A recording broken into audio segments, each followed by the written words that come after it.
All right, the title of our little talk today is America's Lost Century. That's with apologies to Charles Hudson, who used that term to refer to the 17th century. But either century, from the point of view of US history, this century is as lost as the 17th century is in the backcountry of the South. Okay, so we'll start out with the question of how did America, meaning the United States, you'll understand that that's the terminology that's being used. How did it really begin? Well, if you look at the history textbooks, you'll see that they generally start with Jamestown, 1607, you often jump right to Plymouth Rock, or the Pilgrims in 1621. Some of the newer ones will say, oh yes, by the way, there was St. Augustine in 1565, Pedro Menendez de Arrives, and then the Spanish presence disappears, except maybe for the 18th century when the British are fighting the Spanish in the South and some other things happen. So the settlement of the US basically is portrayed as a series of independent events. That is, here's the English in North America, in Jamestown, the Pilgrims, who are English, of course, in Plymouth, the Roanoke voyages, Spain in the South, a little bit at St. Augustine, and then they talk about the Southwest. And so you get this kind of hodgepodge, and no sense to these things, particularly on the East Coast, that they're related to each other. And one of the purposes of this foundation is to show that, in fact, these things are related to each other. And the key to it, I would argue, is right here in Port Royal Sound. So what we know. All right. We know that there's, again, a series of interconnected events, which are the founding, really, of what becomes the United States. The stories underneath could replace a number of best-selling books. Maybe not the kind that scholars author, but certainly the kind that other people author that have a more popular appeal. And we have a lost century in our early history, and again, the purpose of the foundation really is to bring that to the public's attention in a way that people will stand up and take notice, and eventually it'll hopefully get into the US history textbooks, as it's already gotten into, I believe, South Carolina's textbooks, thanks to Larry Rolland. Okay, so Spain is the birthplace of America. These are the topics we covered, okay? So the second one was the birthplace of America. We talked a little bit about Spain, how it begins to be united under a common set of kings or monarchs, beginning in 1469, actually, with the marriage of Ferdinand and Isabella, in the middle of a civil war about who was going to be the king of Spain, the king or queen of Spain, as it turned out. Eventually, Ferdinand and Isabella, through a series of events, have a grandson who is Charles I of Spain, Charles V of the Holy Roman Empire, and his son is Philip II of Spain. So this string of monarchs sort of covers the time period we're most interested in. You could throw in Philip III from 1598 onwards, just to close out the century. In Spain, particularly in the early period under Ferdinand and Charles, to some degree under Philip as well, it's a very dynamic time. You're familiar with the fact that the Catholic kings, Ferdinand and Isabella, sponsored Columbus in 1492. It was kind of a speculation on their part. They didn't have to put up a lot of money. They actually fined the town of Palos 2 ships because they'd been engaged in smuggling. So that's how Columbus got 2 of his ships, and then the Santa Maria, which is a larger ship, was partially funded by the crown. Probably not by hawking Isabella's jewels. That's an apocryphal story, but there you go. The Habsburg, the other thing that Ferdinand and Isabella does, and this is Ferdinand's foreign policy, is he creates what becomes known as the Habsburg Ring, and in the 17th and 18th centuries, a series of alliances. And the idea is that Spain will be allied with, hopefully with England. That doesn't work out so well, but with Flanders, with the area that's today Belgium and the Netherlands, the Dutch area, and with Austria and perhaps some other powers, so that there's a kind of a military ring around France. France is the largest country in Europe in this period, and even though it is in some ways not quite as well organized as Castile becomes, the center of Spain becomes, it is nonetheless a very formidable foe. And so the question is, if Spain goes to war to defend its interests in Italy, which is what Ferdinand was primarily concerned about, how can we complicate their warfare? Okay? How can we make it so that they have to fight on multiple fronts? Well, the answer would be if we can get the English excited, they'll attack France because they still claim part of Normandy.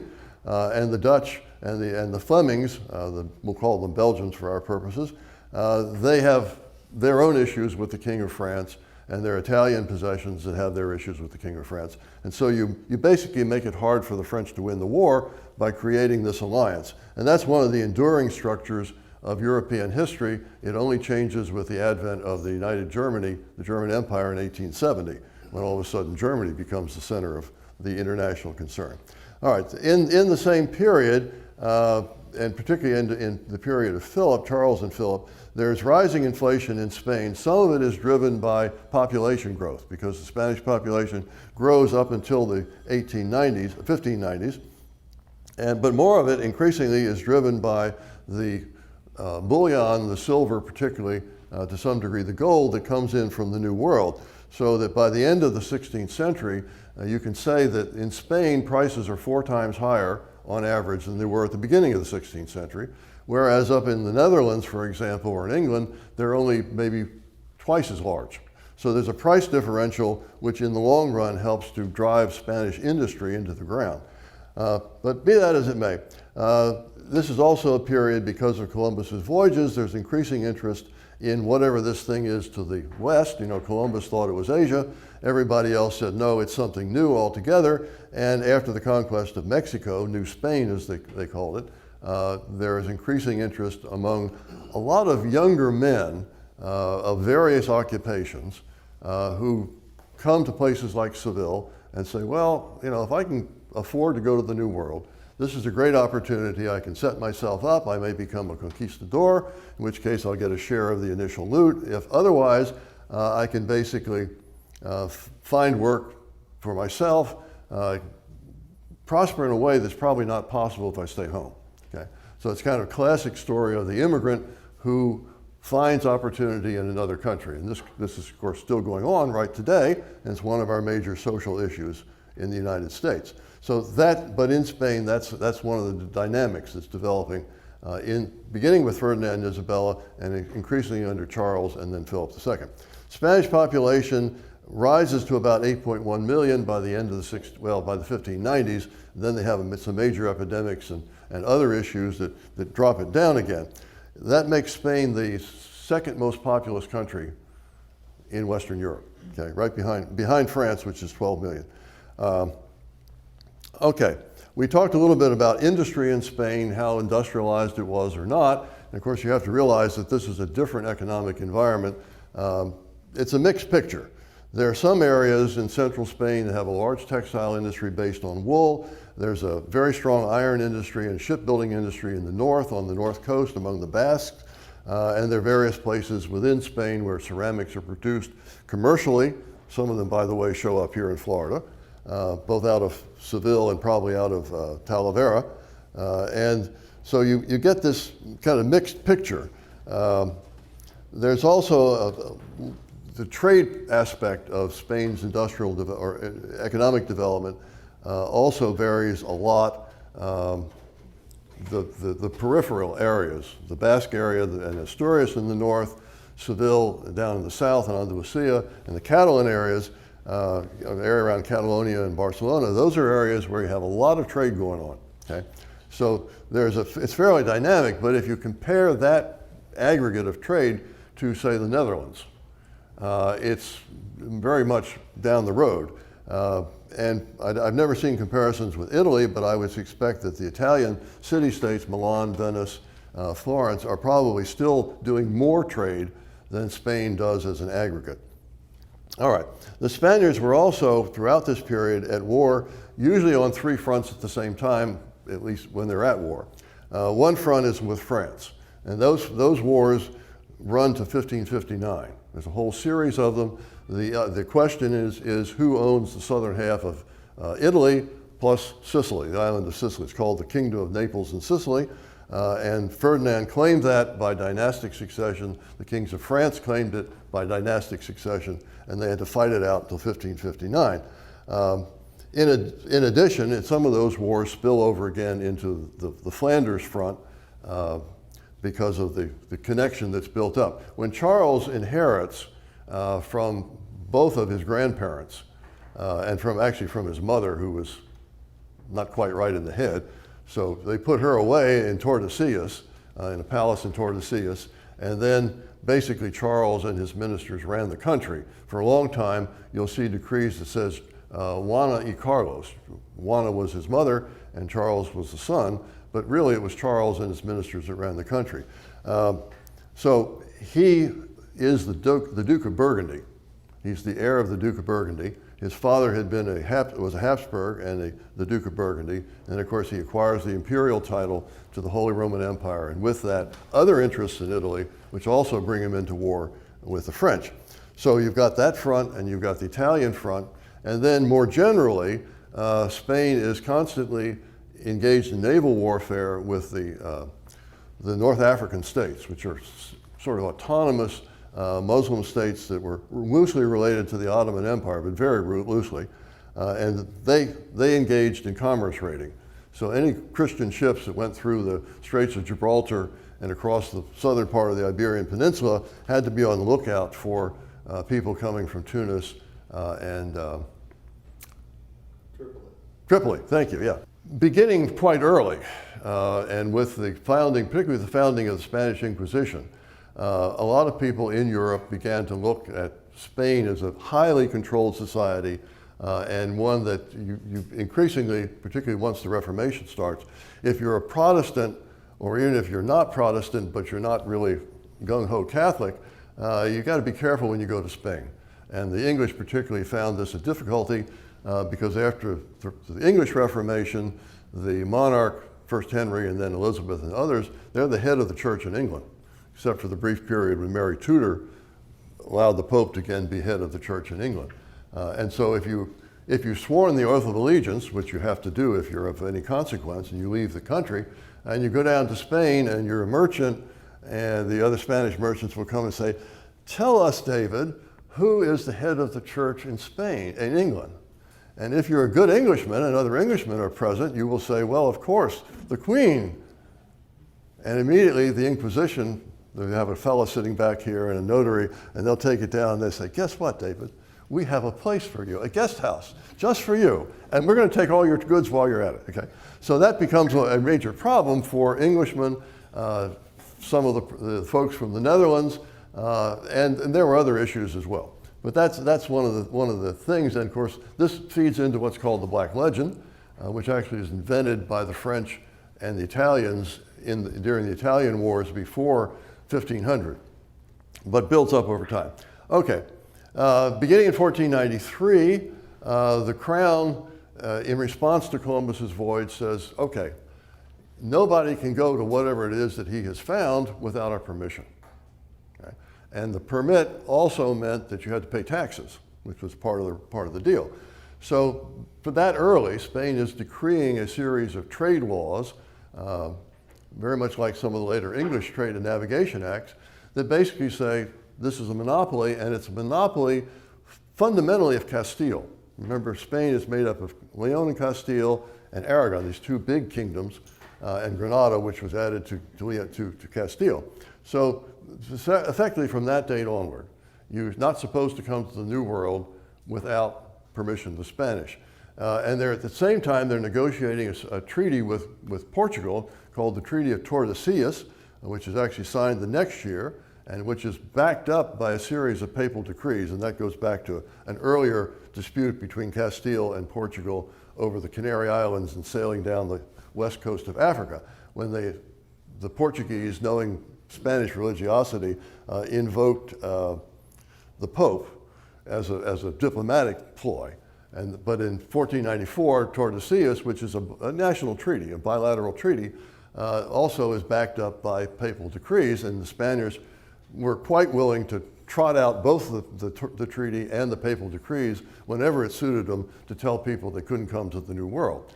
The treaty was amended after a while, and they basically, you may know, the famous north-south line that cuts Brazil off and makes Brazil Portuguese, and everything to the west of that is supposed to be Spanish. So that becomes Spain's sort of prime diplomatic claim. Everything west of the line of Tordesillas is ours, and nobody goes there without our permission. In 1503, they set up an organization called the House of Trade, or the Casa de la Contratación, which is in Seville, to regulate that trade. Up until this time, it was kind of hit or miss, but this becomes a regular process. And so everything, all the trade with Spain ever after that, and colonial activity after that, exploring activity after that, all flows through the House of Trade in Seville. And that's important to know about. Okay, France and England basically did not accept the Treaty of Tordesillas. Of course, they weren't parties to it. They didn't accept the Pope's claim to be able to divide kingdoms among Christian princes in order to maintain the peace. And so they essentially said, well, it's nice if you guys claim all that, but your claim is only as good as where you actually have settlements. Okay? And there's a famous saying, which you may have heard, where Francis I of France is said to have said he wanted to see Adam's will, in which Adam divided the world between Spain and Portugal. It's probably an apocryphal saying, but it sort of reflects the attitude that the French and the English had, and what happens here reflects that rejection of the Spanish territorial claim. Okay? So France, in the period of these wars up through 1559, basically sent a lot of mariners out as commerce raiders. And they operate both in European waters off the Iberian Peninsula, around the Canary Islands and near the Azores, but they also come into the Caribbean. And those commerce raiders, and most commerce raiders in the 16th century, in fact, they come in, they sail in the spring, as did the Spaniards when they're coming transatlantic. They do their activity until the late summer, early in fall, and then they have to go home. Okay? And one of the things that the raiders began to realize was that if they had a base or bases, preferably within the Caribbean, it would be a lot simpler. They wouldn't have to go back to, waste all that time going home and coming back, and they could have food supplies locally and so on. So that's another part of this. And this becomes a problem for the king because he doesn't really like people knocking off his subjects and their possessions and his towns. And also these raiders could also turn into smugglers. It just depended on the circumstance. They might smuggle in one place, go down the road and attack and loot the next place down. Menendez, as a young man, gets involved in the commerce system, which is a convoy system, which we'll talk about in a little bit later. So he, from very early on, is familiar with all of this and the way that it works out in practice. Okay? In France, beginning in the 1500s, this is France in 1500, said the population is about 12 million people. It is somewhat, if you look at France as a whole, the economy is probably a little more productive than you would find in Spain because it's a more temperate environment. Most of Spain is dry farming country in the middle. So it's if you're a Frenchman, you probably actually live a little better than most of the average Spaniards do. And if you have your own farm, you're really living quite well. Strong trading country because it's a very large population concentrated toward the north in many respects. But it's a country which has a long tradition of conflict between the monarch and its nobles. And that plays into the story we're going to tell. And if you went back into the Middle Ages and so on, you could see cases where you have a weak king, as happened in the 1560s in France, and the nobles come out to play. They're trying to reclaim power, and then the king says, no, that's my power, and you get this back and forth that happens at that level. Calvin is a Frenchman, as you may know. He was educated in Paris and decided early on that the Lutheran point of view, which he knew about through various writings that had been circulated in the 1520s, that was the right point of view. We also know that the towns, the western port towns on the Atlantic, where they're kind of more open societies, let's say, and probably not as heavily religious as some of the more peasant areas back further inland, they tended to welcome the kind of message that the Protestant faith presented, and particularly after Calvin got to work and systematized it and wrote about it in French, it became much more accessible to them, and so they began to embrace that in a big way. And some of the nobles embraced Calvin or Luther, as the case may be, because both of them said basically the determination of religion is not to be by the state downward, but locally. And Luther famously said, abolish the monasteries. He himself renounced his ordination as a monk, married a former nun, and so on. So basically, it's an attack on the institution of the church, particularly as a property holder, and the things that went with that. And that appealed to a lot of people, and particularly to these nobles who want to reclaim power from the king. Because the thing you have to know about that is that in the 15th century, just before this, the kings of France had gotten the right to nominate bishops. It's the only country that I know of in Europe where the kings had that privilege at that point. Now later on, the Spanish monarchs get it with respect to the Americas and for much of Spain as well. But it's an important political question because these are very powerful people. They command lots of resources, and the Catholic Church is the only institution really that reaches every single town and village in these countries. The monarchy doesn't really do that except through second parties, and the second parties are these guys right here, these noblemen. And oftentimes they say, well, it's really my power, it's not your power. So that's a problem. Okay, leadership, Henry, Francis, and then Henry II. They were good Catholics. They opposed the Protestant Reformation. There are periodic persecutions of Protestants in that period. And then, unfortunately, these strong male kings, adult males, are succeeded by a weak king, Charles IX, who's age 13, not all there. And so you have a crisis of the monarchy at the center. And the question then is, who's going to be the regent? Okay?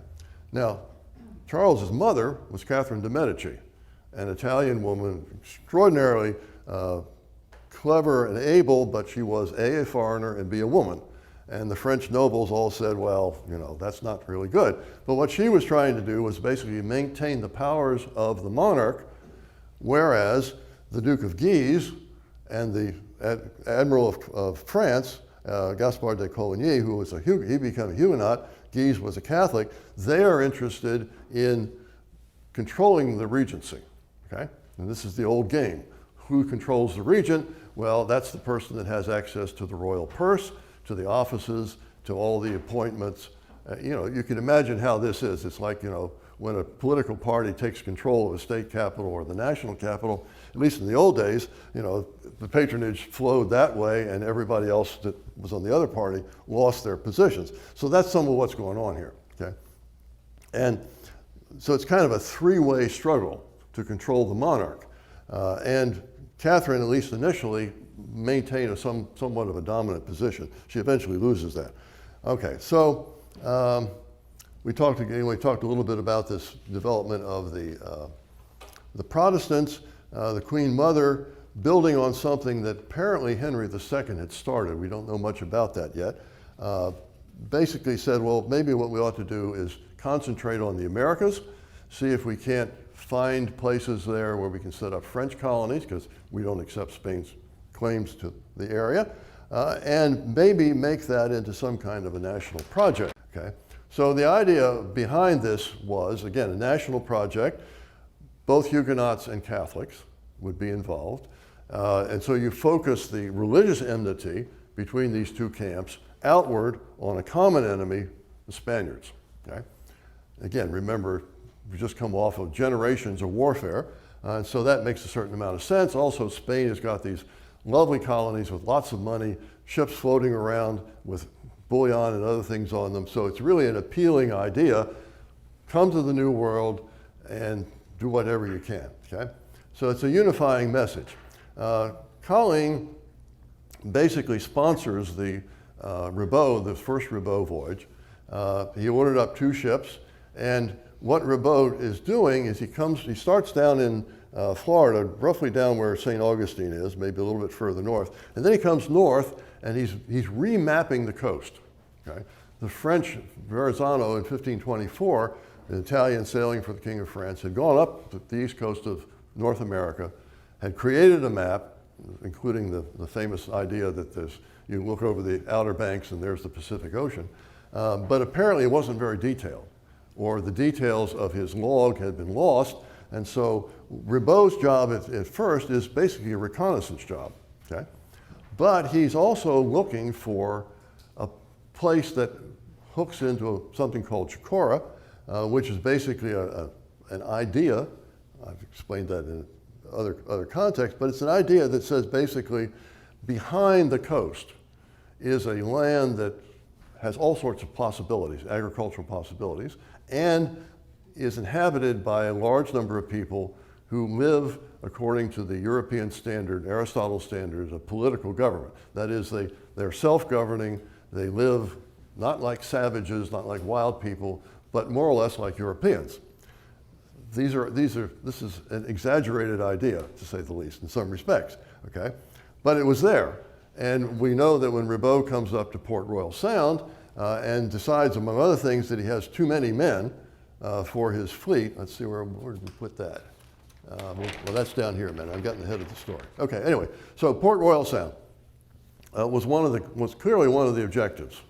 And he, of course, names it Port Royal. But it's, again, this process of mapping.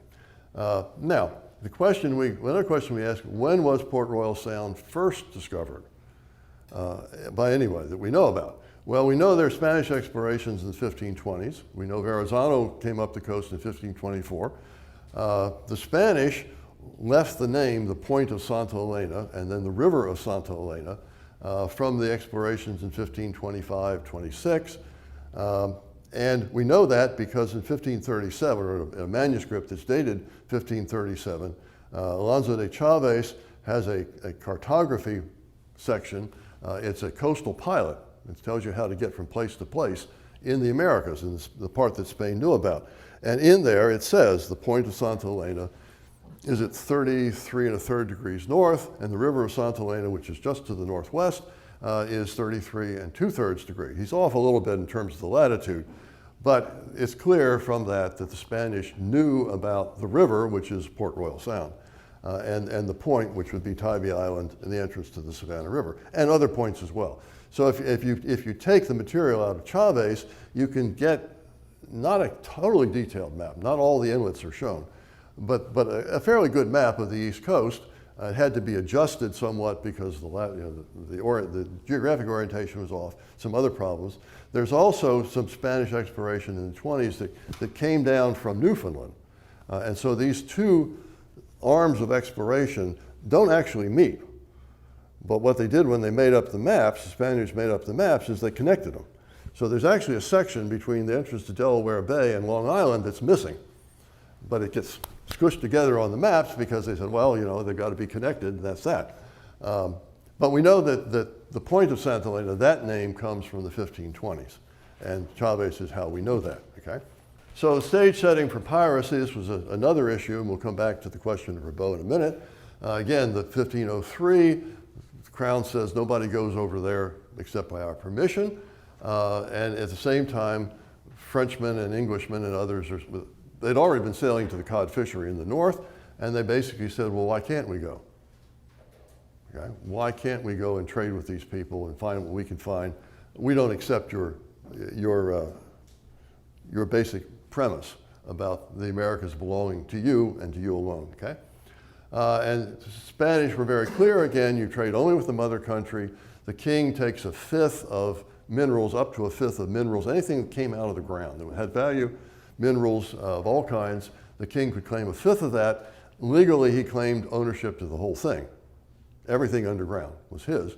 But he realized that, miners have to have money to do their thing, so they only claimed up to 1/5, and that became a major source of royal revenue.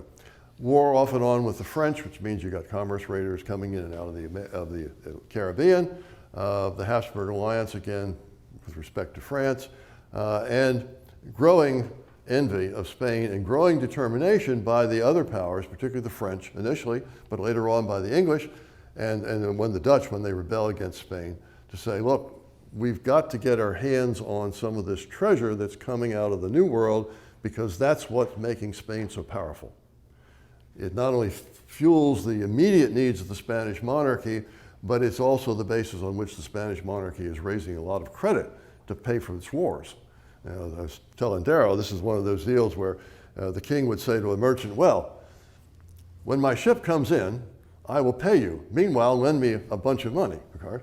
And of course, they would say, well, when the ship comes in, we know every ship has more and more treasure on it, So it's just almost a guarantee, and of course the ship would come in, the treasury would almost always disappear, and they would be left with bonds of various kinds that were how they got paid. But nonetheless, the Americas were increasingly fueling a critical part, not the whole thing, but a critical part of Spain's war effort against its enemies in Europe. Okay? In 1494, Ferdinand and Isabel again ordered that everything should be returned, particularly precious metals, gold, in that case from Santo Domingo. And then the Spaniards, with Columbus's explorations and some that were authorized in violation of what Columbus thought were his privileges, because he thought he had the right to explore the whole New World, to rule everything that he saw, and nobody else was supposed to go. Well, the king decided after a while that Columbus was a little, and he didn't want that guy to be in charge of everything because he'd blown the government of Santo Domingo when he'd been in charge there. So they began to license explorations of the southern Caribbean. And that led to the discovery of the Pearl Coast over in Venezuela. It led to the discovery of the Isthmus of Panama, where the Indians had gold jewelry. Some of it they made locally, so there's some placers there, but a lot of it was coming down out of Colombia. And so Spanish exploration starts in the Greater Antilles, Hispaniola, and Cuba, and then it goes southwest into the Caribbean. And the result of that is that even Mexico for a while is neglected, and North America is totally neglected. Okay? They knew about Florida, and by 1520, well, the 1520s, they had a pretty good idea, certainly by 1530, a very good idea of what the east coast of North America looked like, but they didn't bother with it. They didn't feel that their shipping lane, which was increasingly going up the Bahama Channel, they didn't feel that that was threatened, and so they didn't bother to do anything with that. Ribault is back to Ribault's project again. Queen Mother basically encouraged Coligny, probably work together to say, okay, let's scout this coast, let's see if we can find a place that would be ideal for a French colony. Ribault departs with 150 soldiers and sailors. They're not really colonists, although some of them become colonists. But when he gets to Port Royal Sound, he basically says, well, I haven't got enough supplies in my ships to continue this kind of slow, methodical search up the coast where we're mapping everything as we go, which takes time. And I'm worried that I'm going to run out of supplies and I won't be able to go as far as I'm supposed to and still get back to France in time to avoid winter weather. So he persuaded 27 volunteers, essentially, to stay here. And one of the things he said to them was, well, this is the gateway to Chicora. You won't have to worry about food. There'll be plenty of it. You know, it's this wonderful place. And also, this increasingly looks like the right place to have a settlement. Okay? It's not at the latitude of Andalusia, which is behind the Chicora legend, but it is close enough. It's a harbor which clearly is worth holding in any case, but it's close enough. And since they didn't really know anything about the hinterland, they didn't realize how far it was to the Piedmont, where you actually did have large Indian societies and the kind of resources that would make an agricultural community work. Okay? So anyway, he leaves the people here they build Charles Fort out on the end of Parris Island. Thanks to Chester, we now know exactly where that is, we think. And so, you know, the monument out there it's a little bit off. It needs to be about 150 feet or more to the north, something like that. But it's close, okay? And so that then creates a situation. The Spanish hear about this diplomatically because Ribault goes back to France, gets captured by the English and so on, but the Spanish hear about the fact that he's been here. They send an order to Cuba and say, send people up the coast and find out where this fort is. They didn't know at the time that the French had already left. But there's an expedition that comes out of Cuba, comes up here, does in fact find the evidence of the fort. They captured a young man named Guillermo Ruffi, William Ruffi, from the Indians, and he showed them where the French had left a column, probably stood about that high with the arms of France on it as a kind of territorial marker. Okay? And there's another one down in the mouth of the St. Johns River. And so basically they removed Ruffi and they probably partially filled in the moat and things that were left from Charles Fort. and go back and report to the king. Meanwhile, however, things are developing in France, because when Ribault finally gets free of the English, he says, well, this is what we found, this is the ideal place, and the crown says, okay, we're going to start to mount an expedition. Charles Fort was here for about 11 months. They ran out of food rather quickly. They found trouble getting food from the Native Americans, probably because there was a drought going on, which meant that their food supplies were limited. In any case, they didn't have the ability to store corn for very long periods of time. They could store it over the winter, but much beyond that, the insects got into it.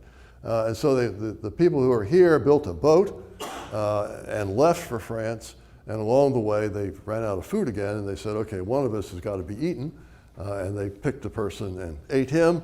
And then, fortunately for them, they were picked up by the English ships off the coast of England before everybody would have literally starved to death, and there would have been a boat full of corpses. And so the story of what they had done gets back to France and encourages development. And again, you have here, mostly through diplomatic channels, the Spanish find out about that, and they also begin to find out about other preparations that are being made now to come and reoccupy this area. So France acts to resettle Florida. This is another thing we looked at. Coligny saw to the outfitting of Laudonnier's fleet, which left France in August of 1564. Now, there's a historian named John McGrath who's got a book called In the Eye of the Hurricane, the French in Florida, which looks at all of the French side of all of this with somewhat new eyes. And he makes the point that when Ribault sails on the first expedition, it's not really it can't really be identified as a Protestant or Huguenot expedition. It's an expedition of seamen from the West Coast, from the various ports there, and it's a mixed company, apparently. But by the time this second expedition is being prepared, Laudonnier's expedition, you've already had the first of the wars of religion in France. And there are a lot of Protestant, as Huguenot refugees who had been driven toward those ports, which remained in the control of the Huguenots. And so this expedition has people on it that are almost entirely Huguenot. Okay? So it kind of transforms from the original idea of this national project, Catholics and Protestants sort of working together. It becomes, by accident in many ways, a strictly Huguenot proposition. All right. He comes to the coast of Florida, again, a little bit south of St. Augustine, goes north, stops in the St. Johns River, they call it the River of May, finds Saturiwa, and he finds Indians that seem to have lots of food, lots of Indians. There's a column, there's a famous engraving, which is probably apocryphal, of the Indians worshiping the column that Ribault had left and putting garlands and food around it and things like that. They may or may not have, but it makes a good story. And so he says, okay, that's fine. But apparently his orders were to come here, okay? And they sailed north from the St. Johns River, probably up to, I think it was Darien area, and anchored and held a council of war. All the captains got together on the ship, and they said, all right, what are we going to do? It's late. It's this August, remember, okay? So it's late in the summer. It's too late to plant a crop. And we have limited stores, and there's going to be supplies coming in from France, but so what are we going to do? Are we going to do what we were asked to do, which is go up to Port Royal, where we know from the experience of Ribault's first group that you'll starve to death because the Indians can't support you? Or are we going to go back to where we just saw a whole lot of food and lots of Indians down in the St. Johns River? So one way to understand Fort Caroline is it was an opportunistic kind of decision, taken on the fly of the moment. Oh, this would be a great place to winter, at the least. And then once they get there, and maybe before then, in the first visit, they realized that these Indians had some gold and silver, which we know was salvaged out of South Florida and traded up to their area. So that's another incentive to put a camp there and then decide what they might do the next year or get orders from France as to what they're to do. So it's kind of an accidental operation. Ribault, meanwhile, is being outfitted in France as a reinforcement. Again, the Spanish diplomatic service knows all of this. They don't know where Laudonnier is, except they can assume that he's in Port Royal, but they don't really know where he is. And then during the winter, Laudonnier's people began to mutiny, There are 2 or 3 mutinies. They seize ships, they go down to the Antilles, they raid, they get captured by the Spanish, they get interrogated, and the Spaniards find out exactly where Laudonnière is. And so that plays into what Menendez does. And meanwhile, they're worried because the French are clearly fitting out a very large reinforcement to come to the coast of Florida to create a settlement. But again, this gets in and out of the civil wars over religion and that sort of thing. Okay? So we've covered all this, covered all that. And meanwhile, Spain is having some problems economically. This is just at the end of a period of warfare. There was a post-war depression. That's a common phenomena. The king is also deeply engaged in affairs in the Mediterranean because not only the North African pirates, but the Ottoman Empire is pushing its way west toward Italy.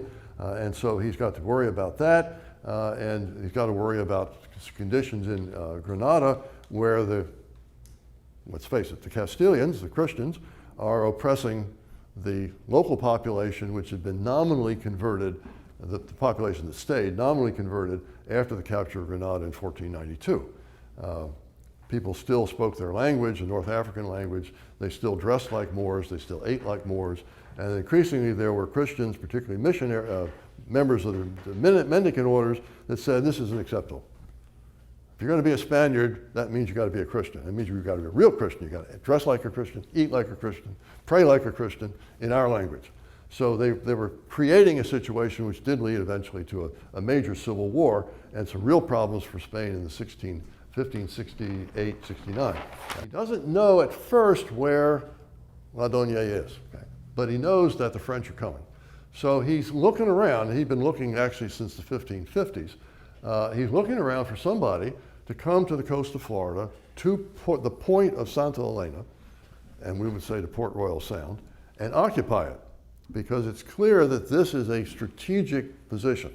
Larry Rolland will tell you that this is, and most of you know this, that the entrance to the Port Royal Sound always stays open.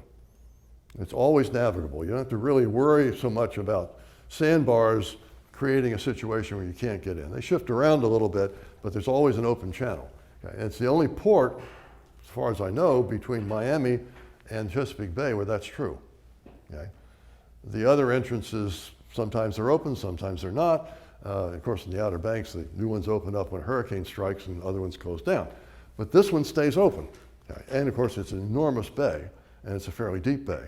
So from a maritime point of view, this is a really important place. And then because of the association with these ideas about what lies inland with this place that arises in the 1550s, this becomes the place that he obviously wants to get settled. There's a minor character who basically says, well, I'd like to go up to the Chesapeake Bay and settle up there for various reasons, which are kind of off to the side of our story. He never actually does that. But meanwhile, Pedro Menendez de Avilés, trying to get back in the king's good graces, essentially, and also knowing that the king is concerned about the east coast of Florida, basically proposes to go and settle Florida. He's trying to find his son, who had been lost in a fleet, ships in the fleet, been blown who knows where. But he thought, well, if I can get a colony going on the coast of Florida, that will give me a base from which I can search, and maybe my son and the people that were in that fleet will be on the coast someplace and I can rescue them. Okay? So Menendez comes up with all these ideas. He was well known to Philip. As a young man in 1557, he had taken some of the king's revenues from the Americas up to the Low Countries at the time that Philip was in the field commanding the siege of St. Quentin against the French. And that money allowed Philip to continue the siege, because otherwise the army would have revolted, and win the battle. Okay? And then also, Menendez was hired by Philip to be the captain of the ship that brought Philip from the Low Countries back to Spain so that he could become king of Spain in Spain. He was already king of Spain. But he hadn't come back to Spain yet. So these guys knew each other really well, okay? And it was clear that early, because of this rather daring activity that Menendez had done bringing the bullion into the Netherlands, that this was a guy who basically made things happen. He was a go-getter, he was a doer. Unlike a great many other mariners and people of higher social rank who sort of said, well, you know, it's the analogy I would make, and I hope I don't offend anybody, but you know, they used to say that Lord Montgomery in the Second World War wanted to have everything prepared before he moved, and the American generals said, well, we'll prepare enough and then we'll move. And so they, you know, there was this back and forth, and once they got on the continent in Europe, Montgomery said, well, I'm not ready to move yet. And Eisenhower and Patton said, well, you know, come on, we got the Germans on the run, let's go. Let's not wait. And, you know, so it's that kind of thing. Menendez is the Patton, you know, and the Omar Bradley, you know, let's go, man, you know, let's do it. And any of you who work in bureaucracy, as I do, you know that most people say, well, wait a minute, there's reasons why we can't do this right now. Okay, well, Menendez is, why not? Let's do it, okay? And so he had that reputation. And he'd been, again, involved in the fleet system. In fact, in 1562 and 1664, he actually helped to write the rules for what becomes the classic convoy system, where the ships leave Spain and come to the New World, and then rendezvous theoretically in Havana and go back in a group with escorts, okay? Military escorts. So he was well known, and he was involved in all that. He volunteered basically to lead this expedition because of his own reasons. And the other thing is, of course, like anybody who does this for the king, basically he's going to say, I'm going to spend my personal revenues, I'm going to put my life at risk, the lives of my friends at risk, and the hope is that if I'm successful, I can come back to you later and say, look, my king, look what I've done for you. And the king will say, blessings upon you, my good and faithful servants. Here are offices, here are incomes, here is titles, here's all the things that you want for having done this. You know, again, the pattern is Columbus, right? Columbus beforehand gets a contract, says, if I do this, if I succeed, I'll be this, this, and this. Well, it's the same sort of deal. But basically, the private individual risks everything in hope of reward. Okay? So Menendez, in the 20th of March, signs a contract with the king. Now, at this point, they don't know where Laudonnière is. They know the French are someplace in Florida. They know there's a big fleet being prepared to go to Florida, but Florida is a big place. You know, it's La Florida, it's the whole of North America.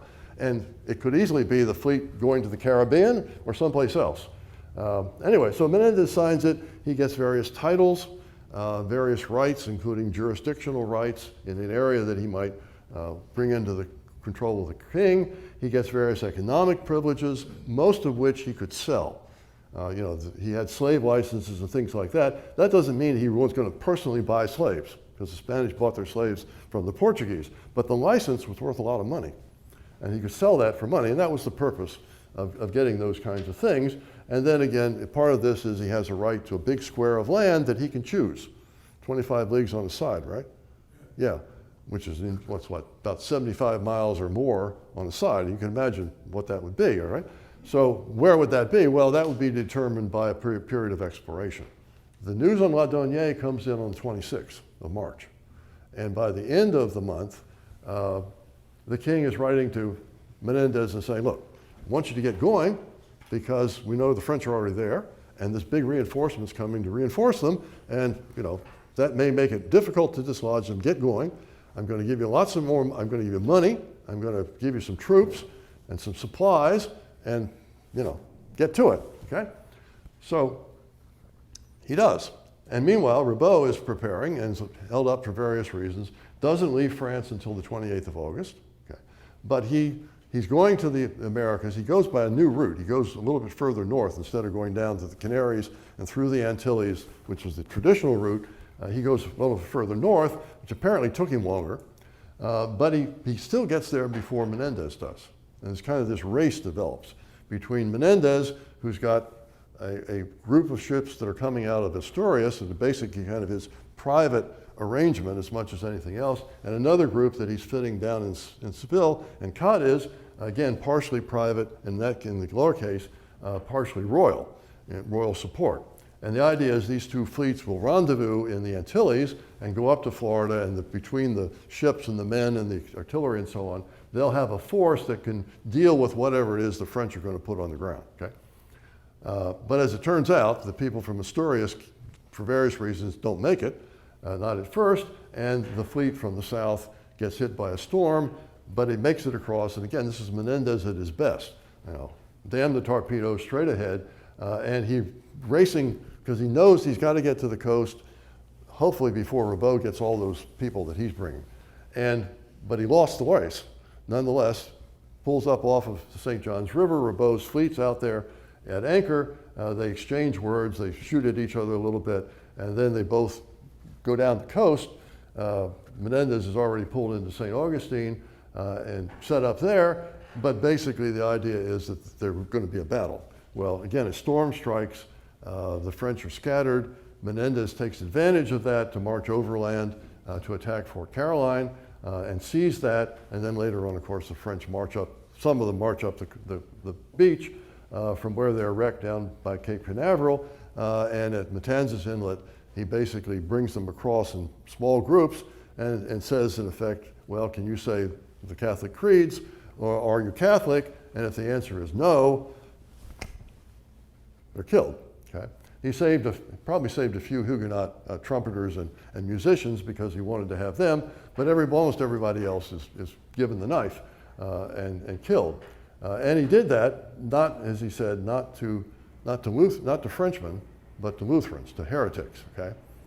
But the thing you have to remember about that is that under the rather vague language of the last peace treaty with France, technically Frenchmen are supposed not to violate Spain's laws. And from Spain's point of view, anybody who was in the Americas without a Spanish license in a time of peace, and this is a time of international peace, is an outlaw and consequently can be dealt with in the most severe way. You can kill them, you can enslave them and send them to the galleys in the Mediterranean. You can do anything you want to with them because they're not under the protection of any kind of recognized international law. So that's what Menendez does.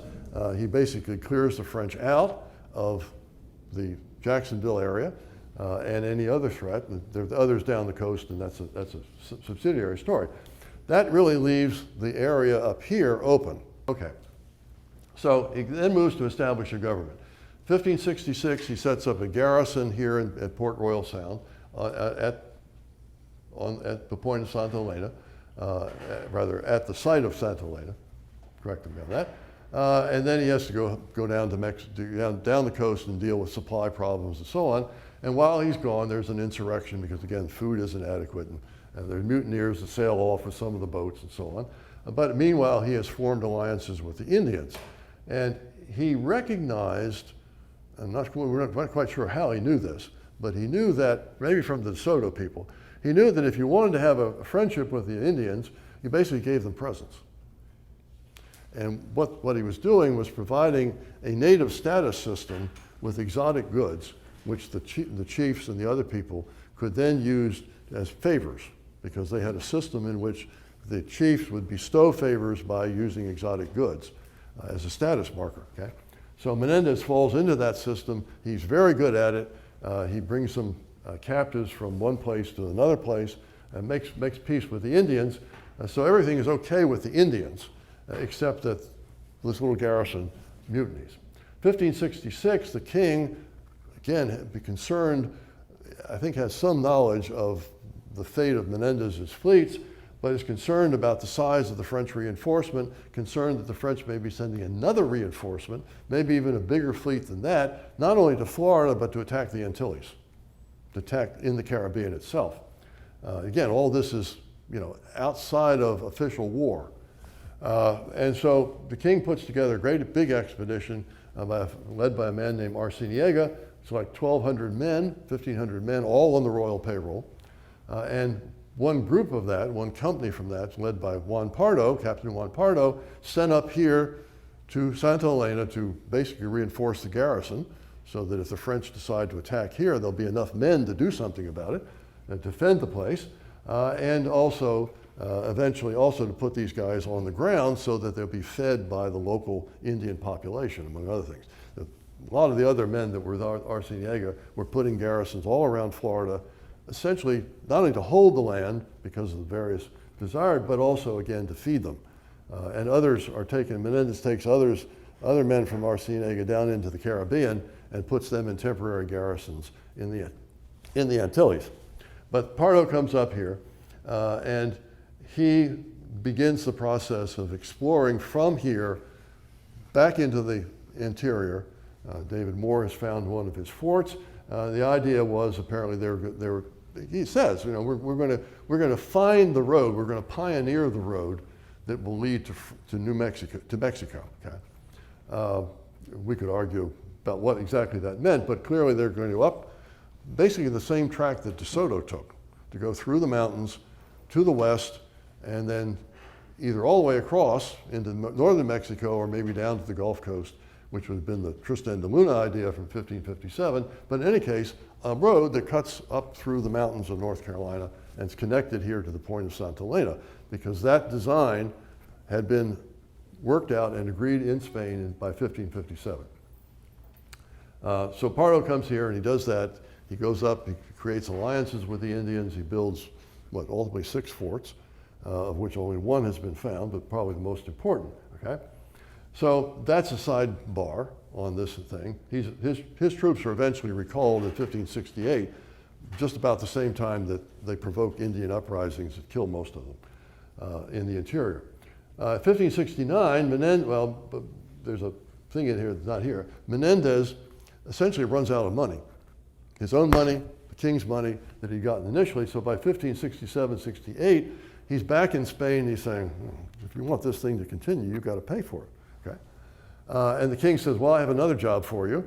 I'm concerned about commerce raiding down the Antilles, and I want you to basically create a fleet of patrol craft and go and patrol in the Antilles. And by the way, of course, you can keep a percentage of the prize money that you get.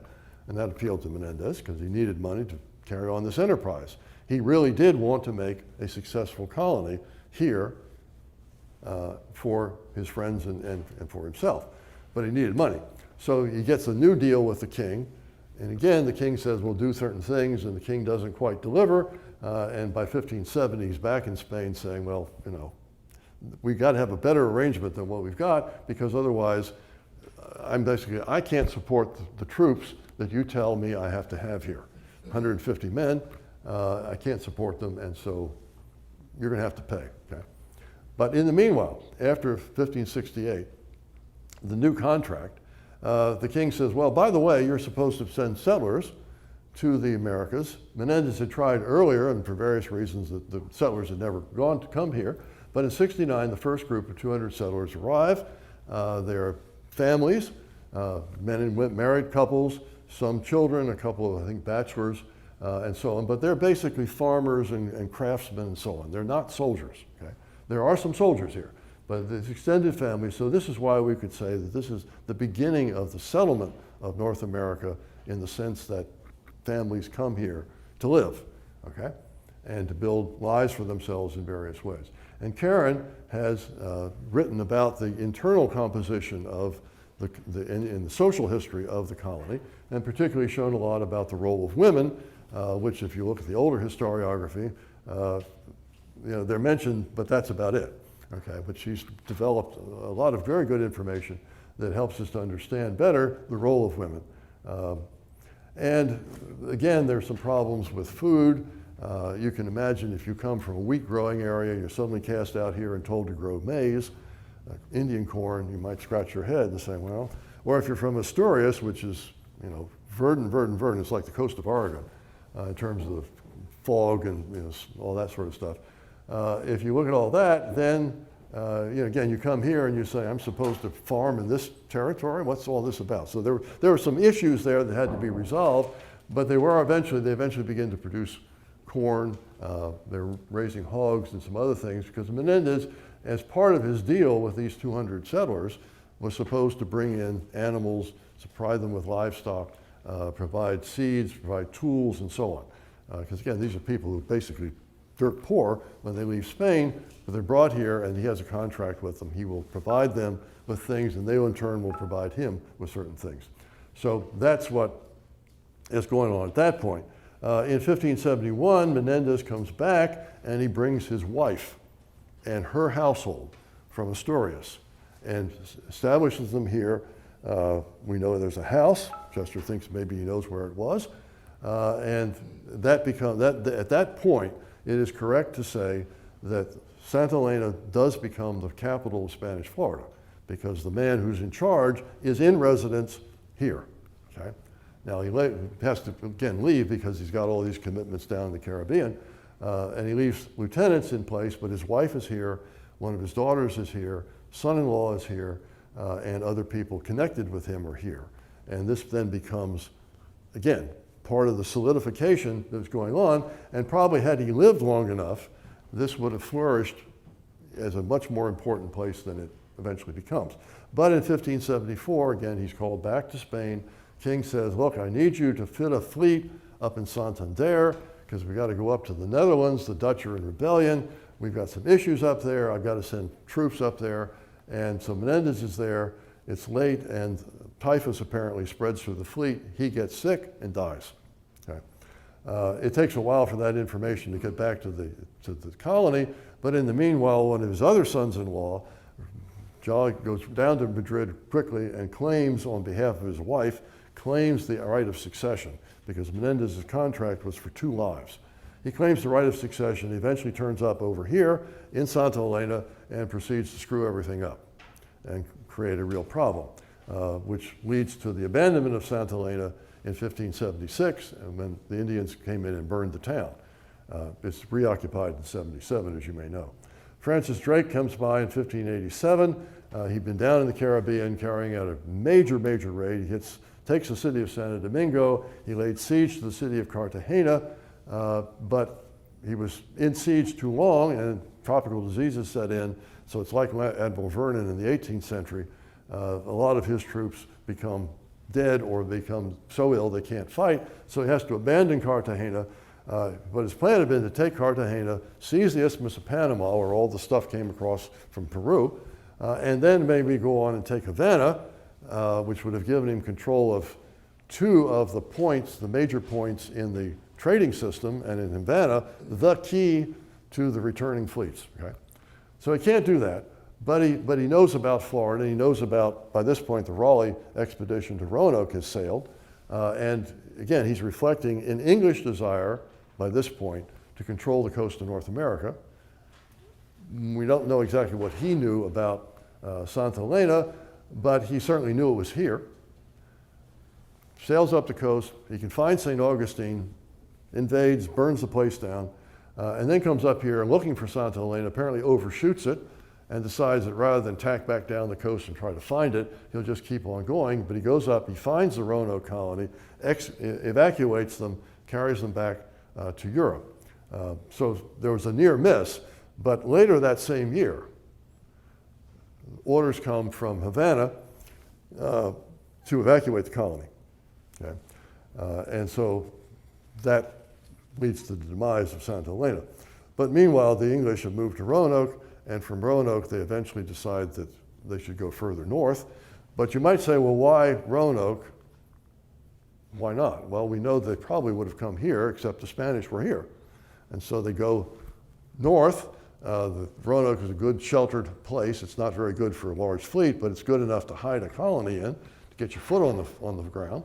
And then when they finally go up to the Chesapeake, they luck into a very different ecological environment, which allows them to begin to develop a different system. And also, of course, when they set up Jamestown, they were using a company model, not the private entrepreneur like Menendez, who's got to blow his fortune and that of his friends. Okay, so what did Spain and the lost century give to America? Well, these are just some of the ideas that we have that help to make this an American story for our times, okay? One is that clearly there's a lot of entrepreneurial activity here. Menendez is an entrepreneur. Gene's book on the enterprise of Florida really makes that very clear, that this is an economic activity, obviously, but Menendez wanted to make money. And every time he got into economic trouble, he sued the king for promises the king had made hadn't delivered on, and things like that. He was probably in turn being sued by his own creditors, but nonetheless, it's entrepreneurship, okay, which is something that's very common in the United States, I do believe. The question of Christianity reintroduced. It's the Catholic form, but it's still Christianity. There were missions, small missions around this town, certainly a population which was Catholic and fairly religious, as religious as anybody was, I guess, at that point. Another thing we are able to do is obviously we can get some appreciation of the work ethic. Okay? These folks worked hard, to build. David was talking the other day about the fort that's up there by San Juan. They were digging a ditch which was what, 2 meters deep or something like that, and very wide. And out here at Santa Elena, again, you look at the size of the works that these guys are doing, and they do it very quickly. And a lot of other people. Now, there's some other issues that involved with work. If you're a soldier, there's certain things you don't do because there's status issues. But the idea that the work ethic, which we always identify with New Englanders, that's not really true. There were plenty of Spaniards here who were just as industrious, given the context within which they worked. Advance the knowledge of North America. The whole scenario we've been talking about really puts the east coast of North America, and through Pardo, and to some degree DeSoto before him, puts the interior of the eastern part of the United States, what's now the United States, on the map. And you can say, well, why did it take so long? Well, there are good answers for that, right? But nonetheless, it does take a long time, but it really starts in the 60s. That's when the knowledge really begins to build up, and that prepares the way for the English later and a lot of other things. Accelerated discovery, that's sort of covered by that. There's some disease introduced from the old world. You have to be careful about that because it probably comes later. The major effects on the native populations probably come later, but there is clearly some disease. There is an outbreak of typhus. The same ships that brought Menendez's wife and the household apparently also brought some typhus with them. So there's a disease outbreak, both within the colony, and that spreads in many cases to Native Americans, which begins or continues a process of reshaping Native American society. I mean, Native Americans are not passive in this. They are active in all of this, but to some degree they are victims of the disease just like the Europeans were. Knowledge of the Native Americans and their ways and how they interact and the way in which they take advantage of the presence of the Spaniards. It's very, if you read the Spanish accounts, it all sounds like, well, the Spanish come in and the Indians do whatever they're asked to do. But if you look a little more carefully, you discover that in fact the Indians are manipulating the Spanish, right and left. And many of the troubles that were developed here in Santa Elena with respect to the Native Americans, it's pretty clear that the Spaniards were blundering into a political arena they didn't really understand. And they would side with the wrong people and they would get themselves killed and other things like that would happen. While Florida ran from the end of the peninsula all the way up, by one claim, all the way up to the cod fisheries, which would be Newfoundland, include Maine, the whole coast. Eventually, operatively, it becomes smaller than that, but they don't give up the claim to the east coast as far probably as the Delaware Bay until 1670, when they finally recognize that the English are they actually have colonies in North America and a few other places like Jamaica, 1670. But until then, officially, Spain said, no, it's all ours. And it's clear that the people in Roanoke and even the people in Jamestown and later on perhaps even in Charlestown were concerned that Spain would strike at them, which in fact it did, even late 17th and early 18th centuries. Not effectively, but they did strike to try to keep the English from coming even further south. So La Florida is an important part of the history of the United States, and I recently looked at some U.S. history textbooks, and they don't know that, okay? But historians are kind of geographically ignorant sometimes. They shouldn't be, but they are. All right, Santa Elena is the first major European settlement. This is a theme you've heard before. It's major. It lasts for 20-some years. It has families. In the 1520s, my man Lyon, in 1526, is down on the coast of Georgia. He has a few families with him, but not very many. And his colony lasts maybe 2 months, okay, before it's abandoned. This one lasts a long time, and it had real prospects up until, as long as Menendez was alive, had prospects of really going and becoming something. His sons-in-law sort of screwed that all up. Okay, so it's really the first colonial capital, no dispute about that. And so it's really very important. So the story of Florida can include positive focus on the role, various kinds of roles, the roles of France, okay, sort of getting Spaniards excited about it, remapping the coast, and doing a lot of other things. The Native Americans, again, who are actors in all of this, they're not just passive. The Pardo expedition, which most people don't know about unless you know, and the hundreds of fascinating stories, a lot of biographies, a lot of sidebars to all of this. Really the problem from the historian's point of view is figuring out how to keep the story manageable. Because in an exhibit, you cannot do what we can do. I mean, between Gene and I, we've got 2 major books. Chester's got the equivalent of several books in archaeological reports. Karen's got a book, not yet in print, but basically a book. And there are any number of articles. So you've got a small library of people trying to describe all this in context and so on. Well, you can't do that in an exhibit. But I think that's it, right, Darryl? That's it. Great.